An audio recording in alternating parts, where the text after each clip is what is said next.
ஜனநாயகன் ரிலீஸுக்கு பயங்கரமான அடிதடி ஆக போகுது.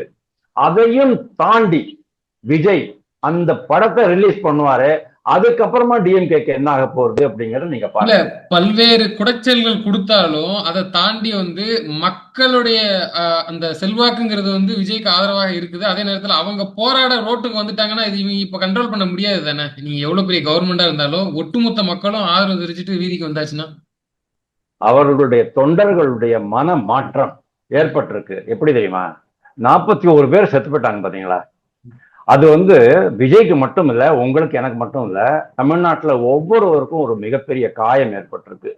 இந்த இந்த நிகழ்ச்சிக்கு விஜய் காரணம் அப்படின்னு நான் நினைக்கல, டிஎம்கே தான் காரணம்னு பொதுமக்கள் இன்னைக்கு கூட நினைக்கிறாங்க சார். இன்னைக்கு கூட அதுதான் அபிப்பிராயம்.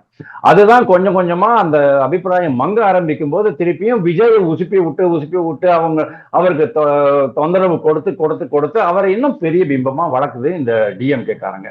இப்போ விஜய் அப்படியே நாளைக்கு ஒரு சுற்றுப்பயணம் பண்ணினாலோ ரோடு ஷோ பண்ணினாலோ